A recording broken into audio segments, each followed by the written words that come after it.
ইয়াতলু আলাইহিম আয়াতিকা ওয়া ইউআল্লিমুহুমুল কিতাব ওয়াল হিকমাতা ওয়া ইউযাক্কিহিম ইন্নাকা আনতাল আজিজুল হাকীম।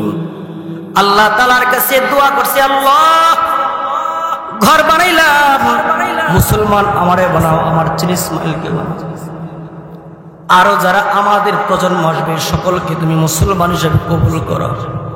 এ সকল দোয়া করে এরপরে দোয়া করতেছে, আল্লাহ ঘর তো বানাইলাম, এই এলাকার জন্য তুমি আমার বংশ থেকে একটা নবী পাঠাও, তোমার দুস্থকে পাঠাও, যে দুস্থটা তোমার হবে আশরাফুল আম্বিয়া ইমামুল আম্বিয়া ওয়াল মুরসালিন, যিনি হবেন সমস্ত নবীদেরও নবী। তার নাম কি?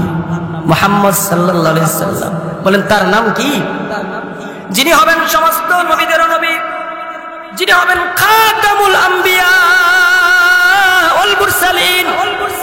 শুধুমাত্র সমস্ত নবীদের নবী হবে না, আল্লাহর নবী সমস্ত নবীদের শেষ, যার মাধ্যমে হবে তিনি হলেন আপনার আমার নবী।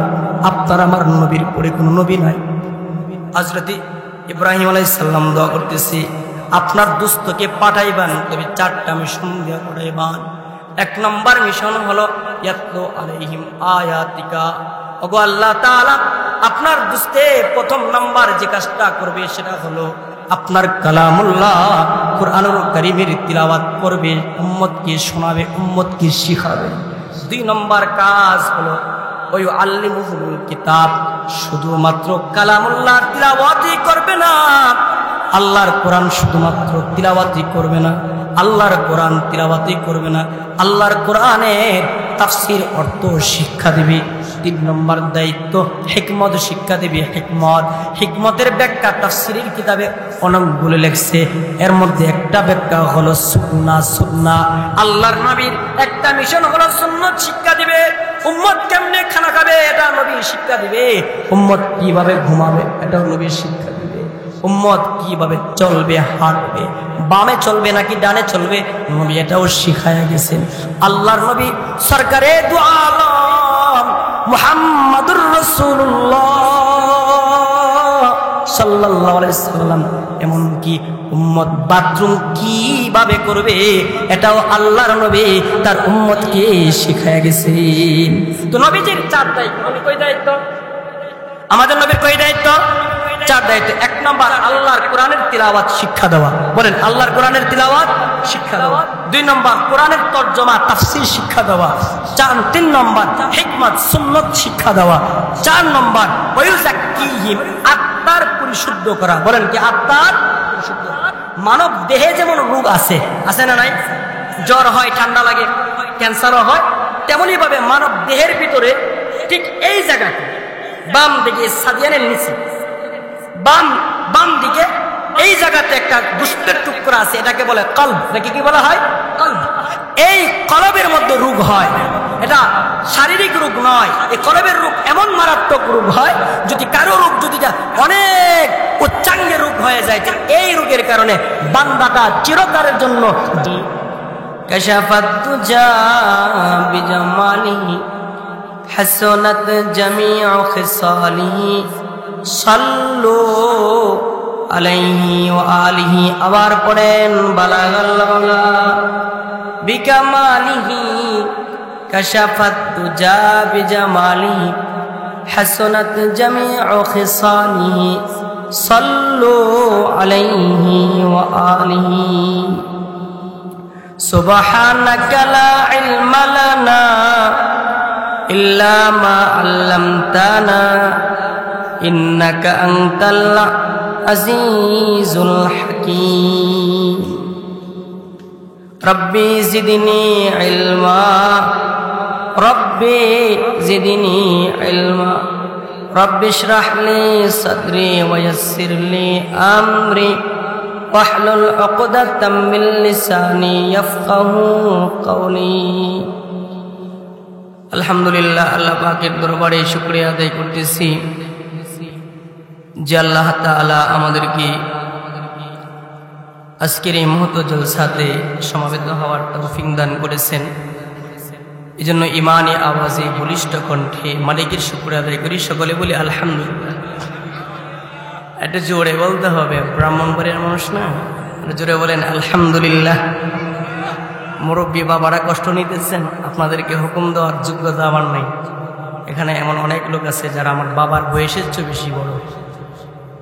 তো শুধু কোরআনের কথাগুলো যেন আমরা ভালো করে বলতে পারি আর শুনতে পারি, এই হিসাবে কখনো কখনো আপনাদেরকে সুবহানাল্লাহ বলার কথা বলবো, আলহামদুলিল্লাহ বলার কথা বলবো। কষ্ট পেতেন না তো? কইবেন, পারবেন তো ইনশাল্লাহ আমার সাথে সাথে বলতেন? ঠিক তাকবীর দেন, নারে তাকবীর, নারে তাকবীর। মুহতারাম হাজিরিন, আর মাহফিলের একটা সৌন্দর্যতা আছে, যদি একটু গুছায়া সামনের দিকে আগাইয়া বসতেন, কষ্ট না নেন আর কি। আর কষ্ট নিলে বসে থাকি জায়গাতেই একটু যদি, কারণ আমার দুলাভাই আসতেছে আল্লামা আজিজুল ইসলাম জালালী সাহেব, হজরতে যদি এলোমেলো পরিবেশ এসে দেখে কষ্ট পাবে না। তো মুহতারাম হাজিরিন, আমি আপনাদের সামনে সূরাতুল বাকারার থেকে একখানা আয়াতি কারিমা তিলাওয়াত করেছি। রাসূলুল্লাহ সাল্লাল্লাহু আলাইহি সাল্লামের অসংখ্য অগণিত হাদিস থেকে আমি আপনাদের সামনে একখানা হাদিসও পাঠ করেছি।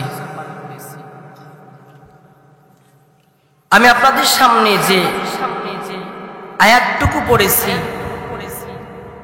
এই আয়াতে জগৎ বিখ্যাত একজন নবী পয়গম্বর হযরত ইব্রাহিম আলাইহিস সালাম তিনি দোয়া করছেন, তার দোয়াটাই আপনাদের কাছে পড়েছি। ইব্রাহিম আলাইহিস সালাম এমন একজন নবী ছিলেন যে এই পৃথিবীতে আল্লাহ তাআলা ১৬ লক্ষ পয়গম্বর যে প্রেরণ করছেন, এর মধ্যে ৪ জন শ্রেষ্ঠ পয়গম্বরের একজন পয়গম্বরের নাম হলো ইব্রাহিম আলাইহিস সালাম। সুবহানাল্লাহ বলেন, কথা বুঝছেন?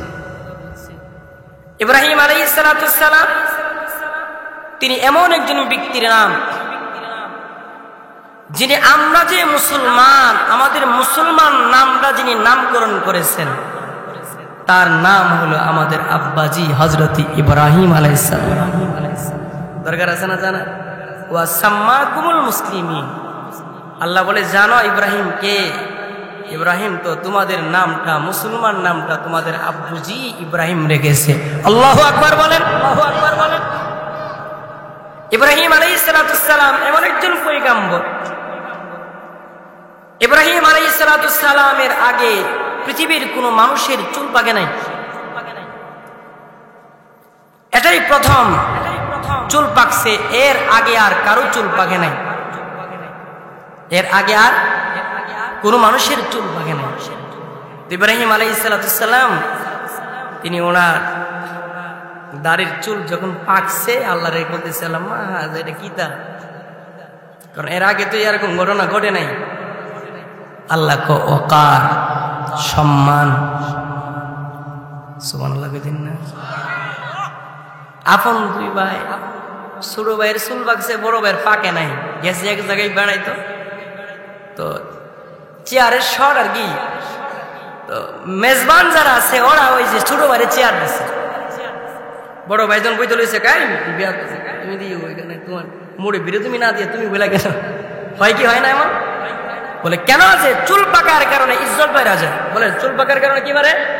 ইজ্জত বাড়ে। আল্লাহ তাআলা বলে এটা ওয়াকার, এটা সম্মান। এজন্য কিছু কিছু বুড়ারা আছে, সবাই না, ওরা পাকা চুল দেখতে পারে না, বয়স প্রায় ৮০ হয়ে গেছে, এখনো কালামিন্দি পারে। আছে না নাই? আছে না নাই?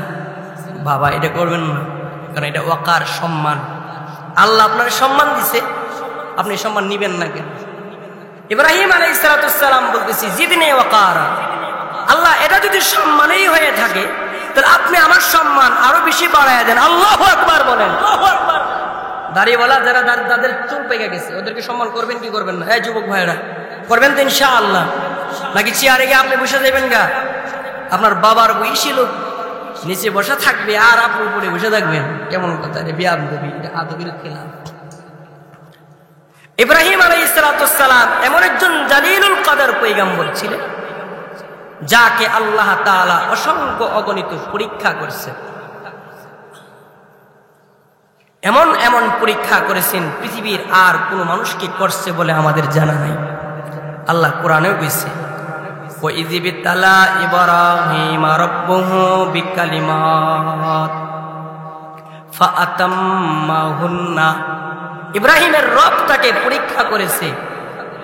যতগুলো পরীক্ষা করেছে ইব্রাহিম সবগুলো পরীক্ষাতে ফার্স্ট হয়েছে। সুবহানাল্লাহ বলেন।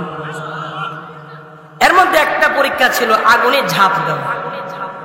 তিনি যখন তাওহীদের কথা বললেন, আল্লাহর একাত্মবাদের কথা বললেন, তো তার স্বদেশের মানুষগুলো নয়, শুধু দেশের রাষ্ট্রপ্রধান সহ এমনকি তার জন্মদাতা পিতা, এমনকি তার জন্মদাতা মা পর্যন্ত বিরোধী হয়ে গেছে।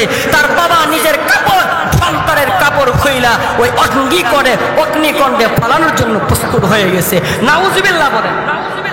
ইব্রাহিম পয়গম্বর যেন হকের উপর যখন আপনি থাকবেন, আপনার কখনো কখনো আপন লোকগুলো আপনার বিপক্ষে যাবে, ভয় নাই। কি নাই বলেন? ভয় নাই। सारे दुनिया हो मुखालिफ, कुछ नहीं नुकसान है, डर नहीं है, गम नहीं है, जब खुदा रहमान है। सारा पृथ्वीर सबाई যদি আমার বিরোধী হয়ে যায়, আমার মওলা আমার আল্লাহ তাআলা যদি আমার সাথে থাকে, আমার কোনো ডর নাই। তিনি থাকলে কোনো ক্ষতি করতে পারবে না। অগ্নিকাণ্ডে ইব্রাহিমকে ফালাইয়া দিছে, কিন্তু ইব্রাহিমের ক্ষতি করতে পারছে? আমাদের আব্বুজির ক্ষতি করতে পারছে? আল্লাহ আগুনকে অর্ডার দিছে, আগুন ইয়া নারু কুনি বারদাও ওয়া সালামান আলা ইব্রাহিম। ইব্রাহিমের জন্য ঠান্ডা হও, শান্তিদায়ক ঠান্ডা। ইব্রাহিম বলে, দুনিয়াতে যতদিন বেঁচে ছিলাম আগুনের মধ্যে যে শান্তিতে ছিলাম, এত শান্তি আমি কোনো জায়গায় পাই না। আল্লাহু আকবার বলেন। আর যে আল্লাহু আকবার। এই আগুনকে আল্লাহ ফুলের বাগান বানিয়েছে। পরীক্ষা শুরু হয়ে গেছে। আগুনের পরে আল্লাহ দ্বিতীয় পরীক্ষা করলেন, ইব্রাহিম স্বদেশ ছাড়ো, এদেশে থাকা যাবে না, ঈমান ইসলাম নিয়ে থাকতে পারবো না। ইব্রাহিম আলাইহিস সালাম যে দেশে ছিলেন, দেশটার বর্তমান নাম হলো ইরাক। বর্তমান নাম কি? ইরাক। ইরাকের একটা শহরের নাম বাবেল শহর। কি শহর? বাবেল শহর। ওই বাবেল শহর থেকে তৎকালীন স্বৈরাচার নমরুদে গোটা পৃথিবী পরিচালনা করত। ইব্রাহিম আলাইহিস সালামকে আল্লাহ তাআলা বললেন, বাবেল শহর পরিত্যাগ করে তুমি চলে যাও নবীদের এলাকা, সেটা হলো ফিলিস্তিনে, তুমি চলে যাও। হযরত ইব্রাহিম আলাইহিস সালাম নিজের দেশ ছাড়া সাধারণ কোনো বিষয় না। আমরা দেখেছি আমাদের প্রবাসী ভাইয়েরা যখন দেশ ছেড়ে যখন বিদেশে যায়, আমি যখন আমার বড় ভাই, আমার ছোট ভাই বিদেশে আছে, আমি তখন তাদেরকে দেখেছি, আমি তাদেরকে দুজনকে আমি এয়ারপোর্টে দিয়ে আসছি, টপকায়া চোখ দিয়ে পানি পড়তেছে, বলতে পারতেছে না। যারা বিদেশে যায় ওরা বুঝে নিজের দেশ ছাড়া যে কত কষ্ট, নিজের দেশ ছাড়া যে কত কষ্ট, এটা যারা যায় ওরাই বুঝে। এজন্য বিদেশি ভাইয়েরা যারা আছে ওদেরকে কষ্ট দিবেন না, পরিবারের সদস্যরা কষ্ট দিবেন না। আমার এই ভাইগুলো অনেক কষ্ট করে। আমি যদি অসুস্থ হয়, আমার পাশে আমার মা আছে, বাবা আছে, আমার ছেলে মেয়ে আছে, কিন্তু যারা বিদেশে থাকে ওদের সাথে কে আছে? ওরা কি ঠিক কিনা জোরে গান? টাকার জন্য বেশি প্রেশার দিবেন না। এই মা, আপনার স্বামী বিদেশ, সাজসজ্জার জন্য তাকে প্রেশার দিবেন না, টাকা পয়সার জন্য প্রেশার দিবেন না। তার প্রত্যেকটা মুহূর্ত দুশ্চিন্তায় কাটে, তার প্রত্যেকটা মুহূর্ত হায় হায় অশান্তিতে কাটে। কি পরিমাণ মেহনত একজন বিদেশি ভাই করে, যারা প্রবাসে যায় ওরাই বুঝবে, এটা কেউ বুঝবে না। বাথরুমের পায়খানা পরিষ্কার করে টাকা বাড়ান, আর তুমি বোন মার্কেটে গিয়ে টাকা খরচ করে তুমি শেষ করে দাও। দুঃখের কথা বলবো কোথায়? তো স্বদেশ ছাড়া সাধারণ কোনো বিষয় না, অনেক বড় বিষয়। ইব্রাহিম পয়গম্বরকে আল্লাহ বলেন, স্বদেশ ছাড়াও, ফিলিস্তিনে চলে যান। ইব্রাহিম আলাইহিস সালাম ফিলিস্তিনে গেলেন, বুড়া হয়ে গেলেন, 84 বছর প্রায়, কিন্তু কোনো সন্তান হয়েছে না। আল্লাহর কাছে 84 বছর বয়সে দোয়া করছেন, রব্বি হাবলি মিনাস সালিহিন, আল্লাহ আমার একটা নেককার সন্তান। বলেন কি চাইবেন? সন্তান চাইবেন নাকি নেককার সন্তান চাইবেন? বলেন সন্তান চাইবেন না নেককার সন্তান চাইবেন? আমার আগে কিন্তু মুহতারাম আমার উস্তাদ সমতুল্য মুফতি নুরুল ইসলাম আইরুনি সাহেব বলে গেছে, আপনার সন্তান যেন মদখোর না হয়, গাঁজাখোর না হয়, আপনার সন্তান যেন গাঞ্জাখোর না হয়। ওই বাবা এর চাইতে কুলাঙ্গার বাবা আর কে হতে পারে? ওই বাবার চাইতে হতবাবা বাবা আর কে হতে পারে? যে বাবার সন্তান মদখোর বনে গেছে, যে বাবার সন্তান গাঁজাখোর বনে গেছে, এর চাইতে হতবাগা বাবা, এর চাইতে হতবাগা মা পৃথিবীতে আর কেউ হতে পারে না। ঠিক কিনা জোরে বলে? আমরা সচেতন থাকতে হবে, আমার ছেলে যেন গাঞ্জাখোর না হয়, আমার ছেলে যেন মদখোর না হয়, আমার ছেলে যেন নেশাখোর না হয়, ইয়াবাখোর না হয়। ঠিক কিনা? সজাগ থাকবেন তো, অথবা মরার পরে দোয়া করার মতো পাইবেন না। গাঁজা খাইব না, দোয়া করবো না। কথা কি বুঝেননি? আপনার জন্য দোয়া করবো না, গাঁজা খাইব।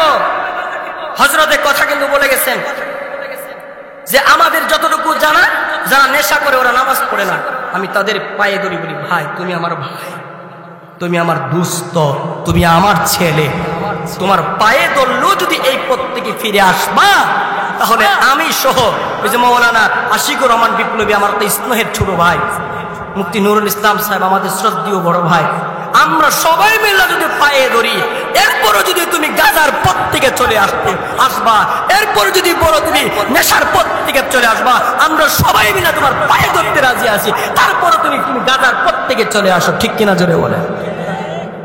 সজাগ থাকবেন। আমার ছেলে যেন আমার মৃত্যুর পরে ভুলে না যায়, আমার ছেলে যেন আমার মৃত্যুর পরে ভুলে না যায়। নেককার সন্তান চাইবেন, আল্লাহ আমার সন্তানটাকে নুরুল ইসলাম আইরুনির মতো বড় আলেম বানাই দিও, ফখরে বাঙ্গাল বানাই দিও, আশিকুর রহমান বিপ্লবীর মতো হাফেজ আলেম বানাই দিও, আমার সন্তানটাকে আল্লামা জালালি বানাই দিও, আমার সন্তানটাকে মেরাজুল কাসিমি বানাই দিও, আমার সন্তানটাকে আল্লাহ নুরুল্লাহ রহমাতুল্লাহ বানাই দিও, আমার সন্তানটাকে বলিষ্ঠ কণ্ঠের অধিকারী, বাতিলের আতঙ্ক আল্লামা মুফতি আমিনী বানাই দিও, আল্লামা মামুনুল হক বানাই দিও। এই দোয়া করতে হবে। কি করতে হবে? দোয়া করতে হবে। দোয়া করা চাই। পয়গম্বর ইব্রাহিম দোয়া করছে, আল্লাহ আপনি আমাকে একটা নেককার সন্তান দেন। দোয়া যখন করছে, আল্লাহ তাআলা ও দোয়া কবুল করছে। আল্লাহ বলে ইব্রাহিম দোয়া করছেন, কে বলছে সন্তান দেব না? জান জান একটা সন্তান দিয়া দিলাম। ফাবাশশারনাহু বিগুলামিন হালিম। ইব্রাহিম গো, আমি শুধু সন্তান দিলাম না, ধৈর্যশীল সহনশীল একটা সন্তান দিলাম, যার নামটা হবে ইসমাঈল। ইব্রাহিম আলাইহিস সালাম হলেন খলিলুল্লাহ, আর ইসমাঈল হবে যাবিহুল্লাহ। সন্তান চেয়েছে, শুধু ইব্রাহিম আলাইহিস সালাম নেককার সন্তান চায় নাই, 120 বছর বয়সে হযরতে জাকারিয়া আল্লাহর কাছে দোয়া করতেছে। পয়গম্বর জাকারিয়া বলতেছে, আল্লাহ রব্বি হাবলি মিন লাদুনকা যুররিয়াতান তাইয়্যিবা, হে মওলা তুমি আমার একটা নেককার সন্তান দাও। আল্লাহ তাআলা হযরতে জাকারিয়া আলাইহিস সালামের দোয়া কবুল করে আল্লাহ তাআলা ইয়াহইয়া আলাইহিস সালাম সন্তান দান করলেন। এজন্য আমরা যারা এখনো বিবাহ করি নাই, আমরা নেককার সন্তান চাইবো। আমাদের যাদের সন্তান হয় না, আমরা নেককার সন্তান চাইবো। আমাদের যাদের সন্তান হয়ে গেছে, এখনো আমাদের প্রতিটি নামাজের দোয়াতে, মাহফিলের দোয়াতে থাকবে, আল্লাহ আমার সন্তানটাকে আল্লাহ ওয়ালা বানায় দিও। আমি যেদিন মরে যাইমু, আমার সন্তান যেন আমাকে ভুলে না যায়, আমার সন্তান যেন আমাকে ভুলে না যায়। ওই বাবা কত সৌভাগ্যবান বাবা, যে বাবার সন্তানটা নামাজি। ওই মাটা কত সৌভাগ্যবান মা, যে মার সন্তানটা নামাজি, হাফেজ হইছে, আলেম হইছে। এ আমার বাপ জান, আল্লাহর নবী বলে, ইজা মাতাল ইনসান ইনকাদা আনহু আমালুহু ইল্লা মিন সালাসাতিন, ইল্লা মিন সাদাকাতিন জারিয়াহ আও ওয়ালাদিন সালিহিন ইয়াদউ লাহু আও ইলমিন ইউনতাফাউ বিহি। আল্লাহর রাসূল বলেছে, এ আমার মরে গেলে নেক আমল করা যায় না, সুবহানাল্লাহ বললেও সওয়াব হয় না, জিন্দা অবস্থায় বললে সওয়াব হয়। কিন্তু মরার পরও এমন 3টা লাইন আছে, যদি করে যেতে পারো হায়াতে জিন্দেগিতে, মরার পরে গিয়েও তুমি কবরে সওয়াব পাইবা। এর মধ্যে একটা হলো ইল্লা মিন সাদকাতিন জারিয়া, যদি মসজিদ বানায়া যাও, মাদ্রাসা বানায়া যাও, যদি একটা টেবিল বসায় দাও, গাছ লাগায় যাও, এই যে সদকায়ে জারিয়া করলা, এটা সব তোমার কবরে যাবে। শুধু তাই নয়, আল্লাহ রাসূল বলে যদি একটা নেককার সন্তান রেখে যাও, তোমার সন্তান যখন তোমার কবরের সামনে, তোমার সন্তান যখন তোমার কবরের সামনে গিয়ে বলবে আল্লাহ হে মালিক, এটা আমার বাবার কবর, এটা আমার মা, আমার বাবা আমার মা আমার প্রতি কতলা ইহসান করছে,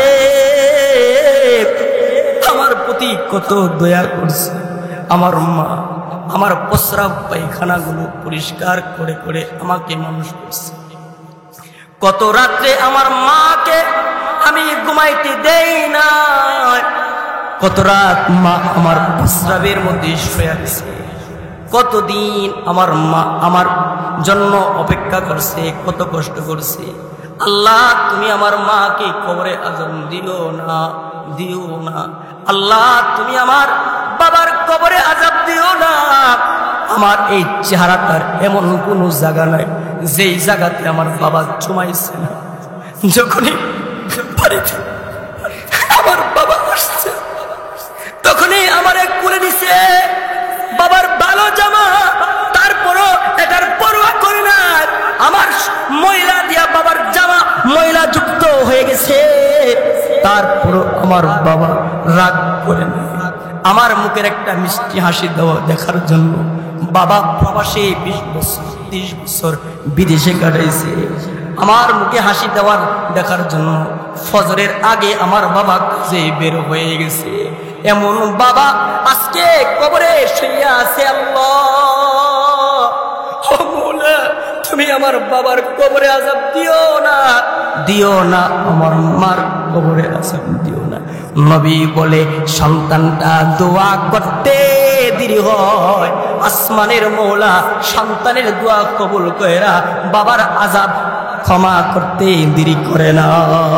আল্লাহু আকবার বলে। এমন সন্তান দরকার আছে না নাই? দরকার আছে না নাই? এ ভাই, দরকার আছে না নাই? নেককার সন্তান। ইব্রাহিম আলাইহিস সালাম পরীক্ষায় পড়ে গেলেন, সন্তান দিলেন। আল্লাহ বলে ইব্রাহিম পরীক্ষা পরীক্ষা পরীক্ষা, বলে তোমার কোলের সন্তানটা এবং তোমার বিবি হাজেরাকে এমন একটা এলাকাতে নির্বাসন দেওয়া যেখানে মানুষের বসবাস নাই। ইব্রাহিম পয়গম্বর তার সন্তান ইসমাইল বৃদ্ধ বয়সে একটা সন্তান পেয়েছে, পরীক্ষা মালিক দেখাইছে, যাও তোমার সন্তানকে নির্বাসন দিবা, তোমার বিবি হাজেরাকেও নির্বাসন দিবা। ইব্রাহিম পয়গম্বর চইলা গেলেন সন্তানকে নিয়ে, সাথে জিবরাইল, বিবি সন্তান আর জিবরাইল নাগানিং করে করে নিয়ে যেতেছে। যাইতে যেতে ফিলিস্তিন থেকে আসতে আসতে ওই যে বর্তমান মক্কার সাফা এবং মারওয়া নামক জায়গাতে যখন আসছে, আল্লাহ তাআলা বলে ইব্রাহিম এখানে রেখা চলে যাও, এখানে রেখা চলে যাও, এখানে রেখা চলে যাও। ইব্রাহিম বাবার কত মায়া, 84 বছর পরে যে সন্তানটা পাইছে, এই সন্তানটা চোখের আড়ালে নির্বাসনে থাকবে, এটা কোনো বাবা সহ্য করতে পারে না। আজকেও আমি মাহফিলে গিয়ে আসছি, আপনাদের এখানে থেকে আসার আগে আমি ব্রাহ্মণগাঁও গেছি, ওইখানে আমার শ্বশুর বাড়ি, এখানে বয়ান করে আসছি। আমি আমার বয়ান করে আজকে মজা পেয়েছি। আমি আমার সন্তান আব্দুল্লাহর চেহারাটা দেখা, আমার কন্যা লুবাবার চেহারাটা দেখা এত মজা পাইছি, এটা বলে ভাষায় বোঝানো যাবে না। আমার যে হালত, প্রত্যেকটা বাবারও ঠিক তেমন হালত। সন্তানের চেহারা দেখার দ্বারা বাবা মায়ের দিল ঠান্ডা হয়ে যায়। ইব্রাহিম পয়গম্বরের সন্তানটা এবং তার বিবিকে নির্বাসন দিয়ে আসছে। আল্লাহ তাআলার পরীক্ষা শুরু হয়েছে। এই পরীক্ষা শেষ হওয়ার পরে সর্বশেষ একটা পরীক্ষা আল্লাহ করলেন। ইব্রাহিমের সন্তান ইসমাইল যখন বড় হয়ে গেল, আল্লাহ তাআলা বলে ইব্রাহিম যখন 13 বছর হয়েছে, বাবাকে সহযোগিতা করতে পারে। আল্লাহ বলে ইব্রাহিম এখন আর সন্তানকে কাছে রাখা যাবে না, যাও যাও তোমার সন্তানটাকে আমার জন্য কুরবানি করবা, কুরবানি করবা। ইব্রাহিম পয়গম্বর নিজের সন্তান ইসমাইলকে নিয়ে গেলেন। ওই যে মিনা বাজারে হাজী সাবরা কুরবানি করে ওই জায়গা দিকে ইব্রাহিম তার সন্তান লাগাইতেছে, একটা মাত্র সন্তান, বয়স আবার প্রায় 13। কি পরিমাণ মায়া সন্তানের জন্য। ইব্রাহিম কিন্তু আল্লাহর হুকুম ছুরি লাগাইতেছে, ছুরি লাগাইতেছে, ছুরি লাগাইয়া পুষ দিতেছে। আমার মাওলা বলে, ইব্রাহিম আর গলাতে ছুরি লাগাতে হবে না।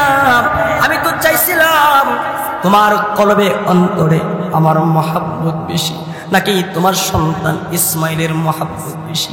বুঝা বলছি, যাও যাও যাও ইব্রাহিম, আমি আল্লাহ কোরবানি কবুল করলাম। ইসমাইল কি কোরবানি করবা না? জান্নাতে জিব্রাইল থেকে দুম্বা পাঠিয়ে দিলাম, যাও যাও এই যে দুম্বা জবাই করে নাও। এইভাবে হযরত ইব্রাহিম আলাইহিস সালামকে পরীক্ষা করার পরে আল্লাহ তাআলা ইব্রাহিমকে আরেকটা দায়িত্ব দিলেন, ইব্রাহিম এখন যাও একটা নেক কাজ করবা। কি নেক কাজ? যাও যাও ওই যে নূহ আলাইহিস সালামের প্রাপণে আমার একটা ঘর, পৃথিবীর সর্বপ্রথম ঘরের নাম হলো খানায়ে কাবা, এটা ফেরেশতারা নির্মাণ করেছে। আল্লাহ তাআলা ইব্রাহিমকে বলে, ইব্রাহিম নূহ পয়গম্বরের প্লাবনে বন্যাতে ওই ঘরটা বিচ্ছিন্ন, ওই ঘরটার অস্তিত্ব বিলীন হয়ে গেছে। ওই ঘরের মেপে মেপে তুমি একটা ঘর নির্মাণ করো। ইব্রাহিম আলাইহিস সালাম ওই ঘরের বরাবর ওই জায়গাতে খানায়ে কাবা, বর্তমান যে খানায়ে কাবা, ওই জায়গাতে ইব্রাহিম আলাইহিস সালাম খানায়ে কাবার ভিত্তি স্থাপন করলেন। কইরা আল্লাহ তাআলার কাছে অনেকগুলো দোয়া করলেন। আল্লাহকে বললেন, আল্লাহ রব্বানা তাকাব্বাল মিন্না ইন্নাকা আনতাস সামিউল আলিম।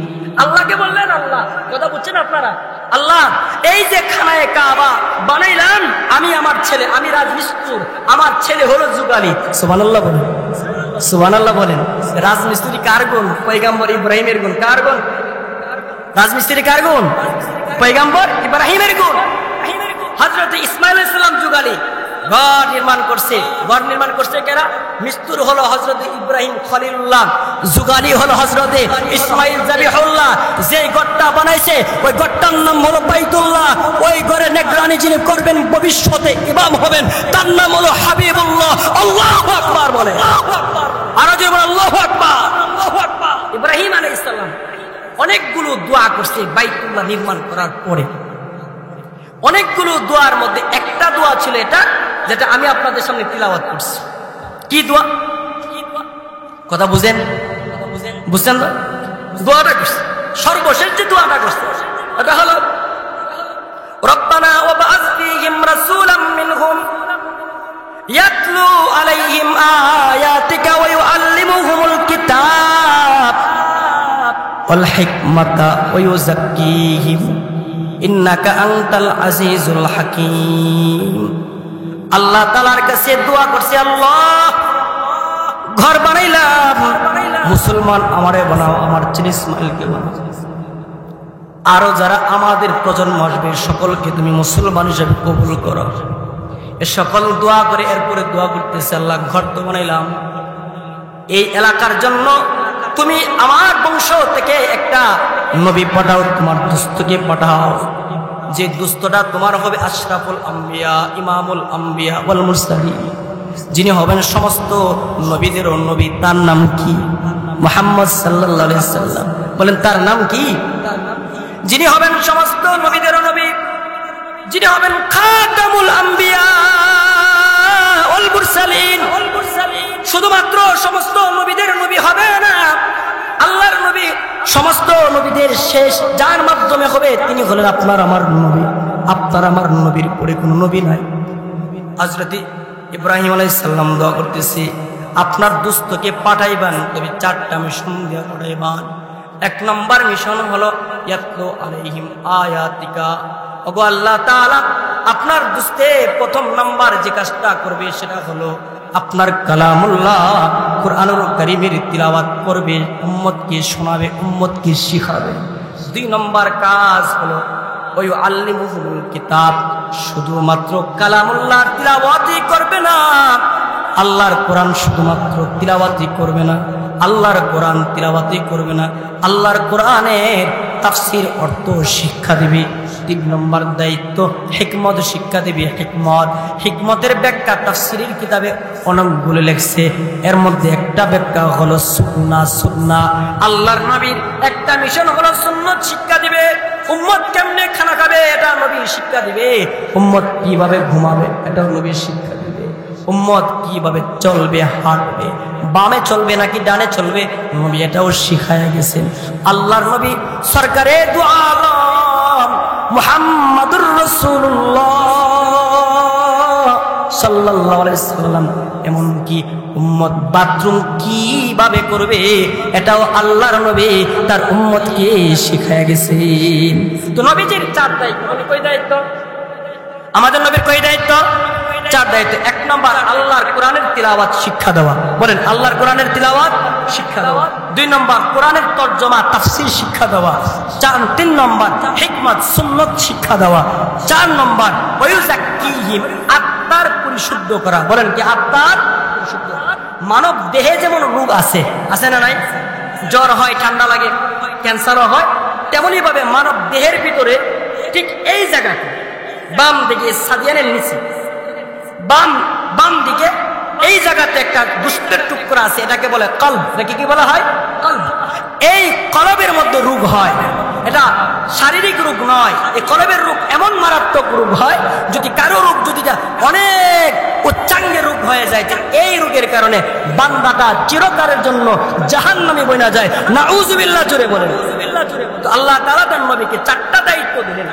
এর মধ্যে একটা দায়িত্ব হলো আল্লাহর কালামের তিলাওয়াত নিজে পড়বেন, শোনাবেন, শিখাবেন। 2 নম্বর যে দায়িত্বটা সেটা হলো কোরআনের তরজমা তাফসীর শিখাবেন। কার দায়িত্ব? নবীজির দায়িত্ব। 3 নম্বর দায়িত্ব সুন্নাত শিখাবেন। 4 নম্বর আত্মশুদ্ধি। 4 নম্বর কি? আত্মশুদ্ধি। মুহতারাম হাজিরিন, প্রথম নম্বর দায়িত্ব কালামুল্লাহর তিলাওয়াত শিখা। আল্লাহর কালাম সাধারণ কোনো কিছু না, দামি। সুবহানাল্লাহ বলেন, সুবহানাল্লাহ বলেন। এই কোরআন কি সাধারণ বিষয় নাকি অনেক বড় বিষয়? এই কোরআনের কিন্তু খাজায়েজ আছে। আল্লাহ তাআলা এই পৃথিবীতে একটা কিতাব নয়, 2টা কিতাব নয়, আসমান থেকে আল্লাহ তাআলা 104 খানা কিতাব নাযিল করেছেন। এর মধ্যে 103 খানা কিতাব, এই সবগুলো কিতাবকে কিতাবুল্লাহ বলা হয়। আর আল্লাহর কালাম এই কোরআনের একটা বিশেষ বৈশিষ্ট্য হলো এটা কিতাবুল্লাহ, কালামুল্লাহ। বাকি কিতাবগুলো শুধু কিতাবুল্লাহ, আর এই কোরআনটা কিতাবুল্লাহ, কালামুল্লাহ। বলে কালামুল্লাহ মানে হলো আল্লাহর কথা। এজন্য আল্লাহর রাসূল বলে কেউ যদি আইরনের কোনো যুবক অথবা যুবতী যদি আল্লাহর সাথে কথা বলতে চায়, আল্লাহ রাসূল বলছে তাহলে তিলাওয়াত করো, কোরআন পড়ো।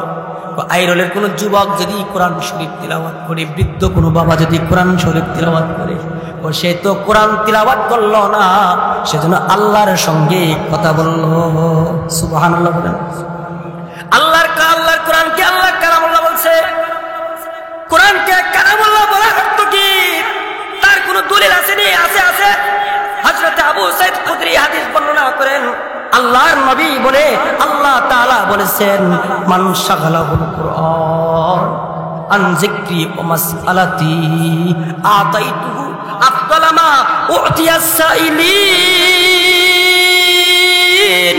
আল্লাহর রাসূল বলে, আল্লাহ তাআলা বলেছেন, যারা কোরআন নিয়ে ব্যস্ত থাকার কারণে, কোরআন বেশি বেশি করে পড়ার কারণে তারা কি করতে পারে না? তারা কি করতে পারে না? দোয়া করতে পারে না, জিকির বেশি করে করতে পারে না।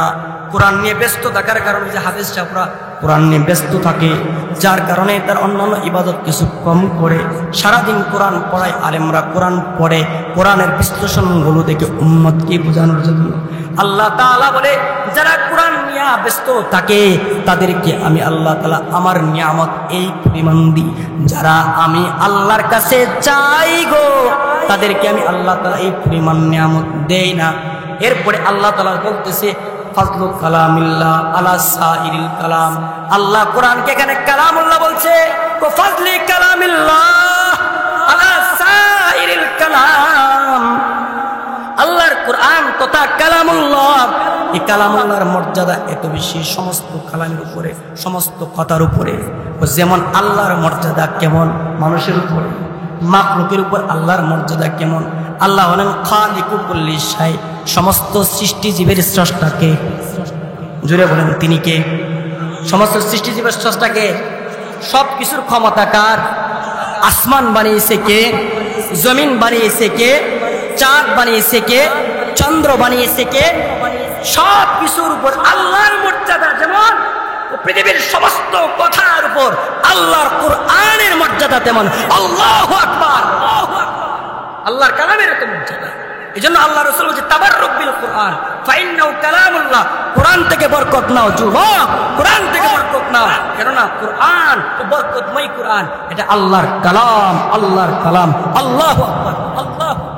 তাহলে কোরআনের একটা বৈশিষ্ট্য হলো কালামুল্লাহ।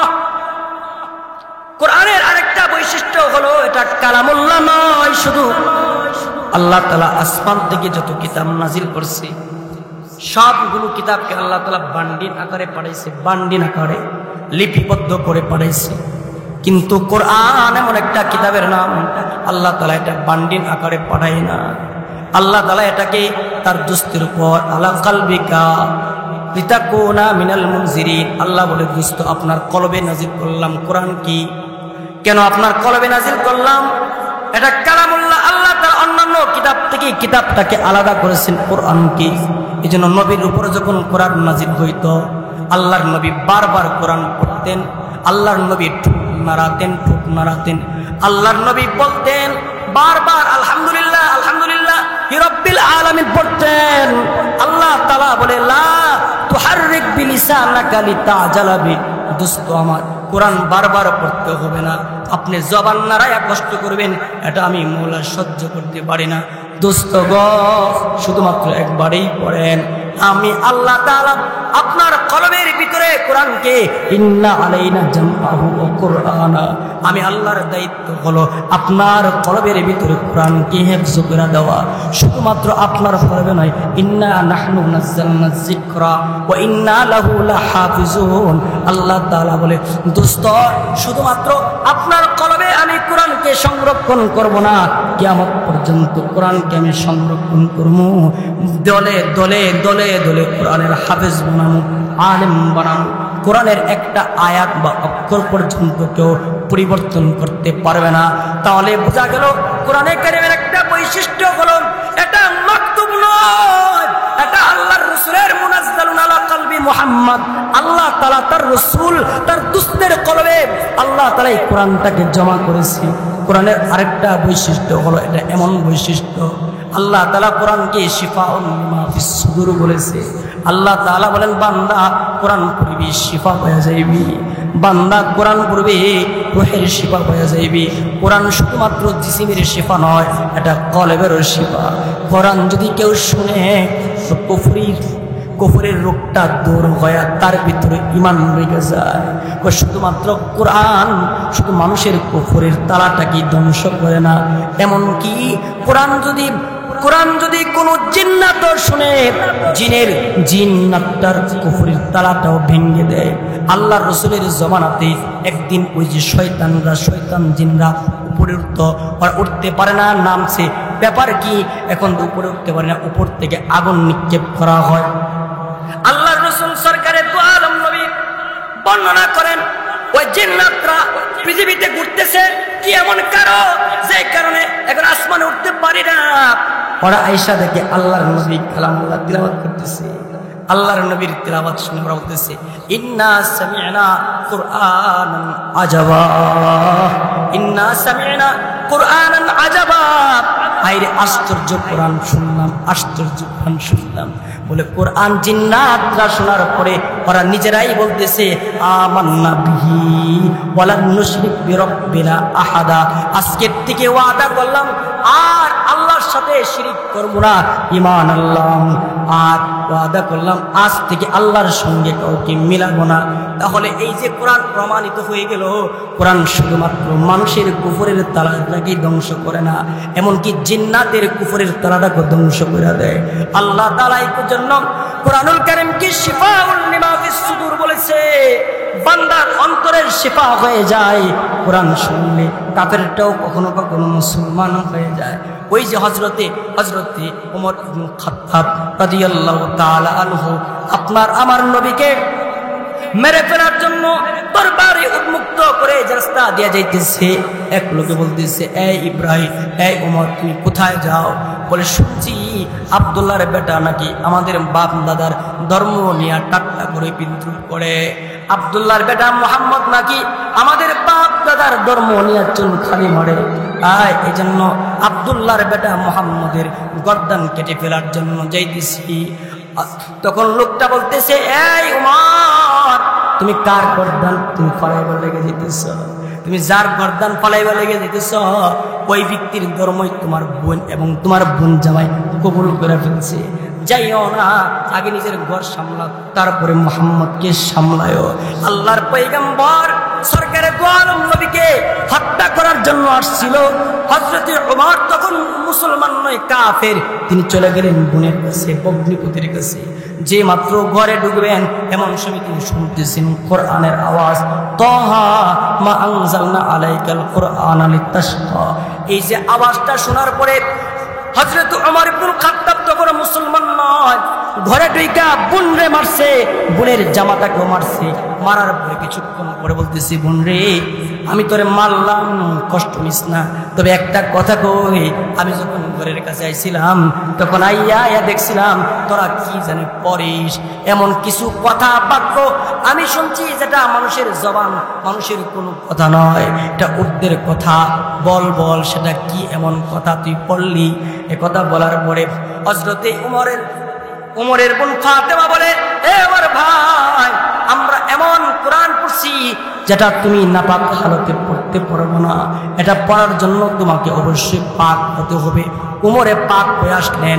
পাক হয়ে যখন উমরকে কোরআন শোনানো হলো, যেই উমর আল্লাহর নবী সরকারে দু আলম নবীর আল্লাহর নবীকে শহীদ করার জন্য, নবীর গর্দান তার দেহ থেকে দ্বিখণ্ডিত করার জন্য পাগল হয়ে গেছিল, এই উমর যখন আল্লাহর কালাম কোরআন শুনছে, তো উমর বলতেছে, না রে, মুহাম্মদকে মারবো না, যা যা যা, আমি যে তরবারি দিয়ে মুহাম্মদকে মারতে চেয়েছিলাম, মুহাম্মদের গর্দান আনতে চেয়েছিলাম, মুহাম্মদের গর্দান আনবো না, যা যা, উমরকে লইয়া চল, উমরকে লইয়া চল।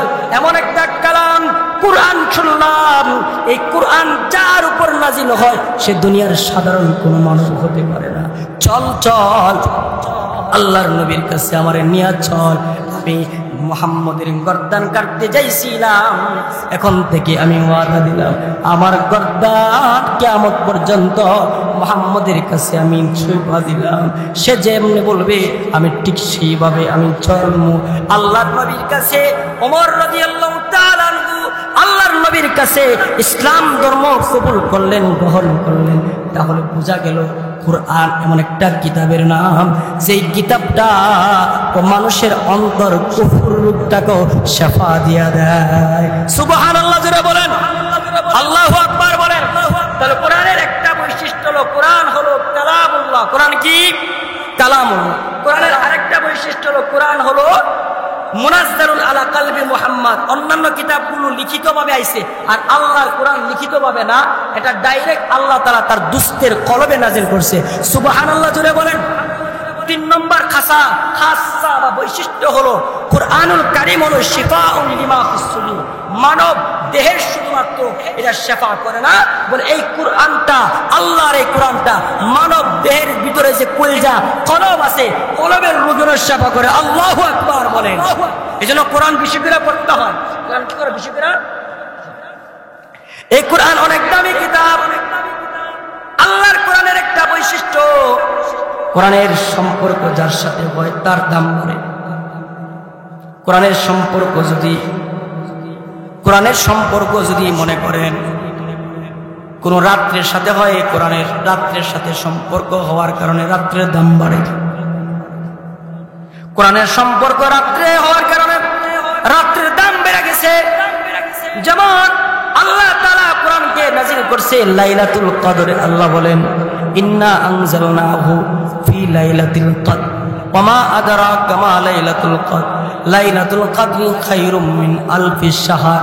ওই যে রাত্রিতে লাইলাতুল কদরে আল্লাহ তাআলা কোরআন নাযিল করার কারণে লাইলাতুল কদরের দাম বেড়ে গেছে।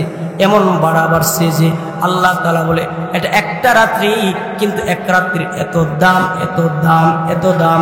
যদি কোনো মুসলমান, এই রোলের কোনো মুসলমান যদি লাইলাতুল কদরে যদি একটা রাত্র যদি ইবাদতে কাটাই দিতে বলে, মুফাসসিররা বলে এক রাত্র ইবাদত বান্দাটা করলো না, যেন 83 বছর 4 মাস ইবাদত করলো। সুবহানাল্লাহ বলেন, আর জোরে বলেন সুবহানাল্লাহ। তাহলে এই যে রাতের দাম কেন বাড়ছে? বলে কোরআনের সাথে সম্পর্ক হওয়ার কারণে। রাতের দাম বাড়ছে কোরআনের সাথে সম্পর্ক হওয়ার কারণে, কোরআনের সম্পর্ক মাসের সাথে হওয়ার কারণে। রমজান মাসের সাথে কোরআনের সম্পর্ক। আল্লাহ তাআলা লৌহে মাহফুজ থেকে কোরআনকে রমজান মাসে নাজিল করেছে। এই জন্য কোরআনের দাম, এই জন্য রমজান মাসের দাম বেড়ে গেছে। শাহরু রমাদান আল্লাযী উনজিলা ফীহিল কুরআন, আল্লাহ বলে রমজানে আমি কোরআন নাজিল করছি। এই জন্য রমজানের দাম কেমন বাড়া বাড়ছে? বলে এত বাড়া বাড়ছে, এত বাড়া বাড়ছে, রমজানে একটা ইবাদত করলে 70 গুণ সওয়াব পাওয়া যায়। নফল একটা ইবাদত করলে ফরজের সওয়াব পাওয়া যায়। একটা ফরজ আদায় করলে 70টা ফরজের সওয়াব পাওয়া যায়। তো কোরআন এমন একটা দামি, এর সাথে সম্পর্ক যদি, এর সাথে সম্পর্ক বলে ফেরেশতার সঙ্গে হয়েছে। যে ফেরেশতার সঙ্গে কোরআনের সম্পর্ক হয়েছে, ওই ফেরেশতার দাম হয়ে গেছে। ফেরেশতারা সাইয়্যিদুল মালায়েকা হয়ে গেছে, ফেরেশতাদের সর্দার হয়ে গেছে। হযরত জিবরাইল আমিন আল্লাহ তাআলার ফেরেশতা, কোরআন বহন করার কারণে তার দাম বেড়ে গেছে। এই জন্য কোরআনের সাথে সম্পর্ক করা। বলে কোরআন এমন একটা কিতাব, এটা পড়লো সওয়াব হয়, দেখলো সওয়াব হয়। এমন 3টা জিনিস আছে, যে 3টা জিনিস দেখলো সওয়াব হয়, দেখলো সওয়াব হয়। এর মধ্যে একটা হলো আন-নাজরু ইলাল কাবা, কাবার দিকে তাকালে সওয়াব হয়। আর একটা হলো আন-নাজরু ইলাল ওয়ালিদাইন, মা বাবার দিকে যদি সন্তানরা তাকায় তাহলে সওয়াব হয়।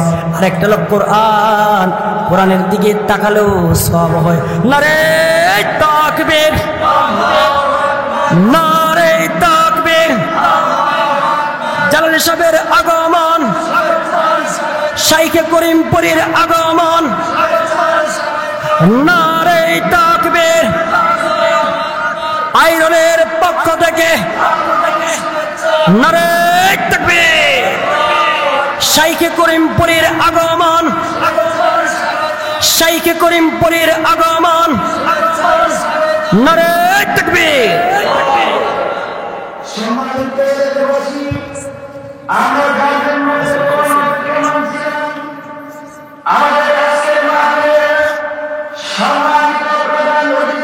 সরাইলাম বালিশ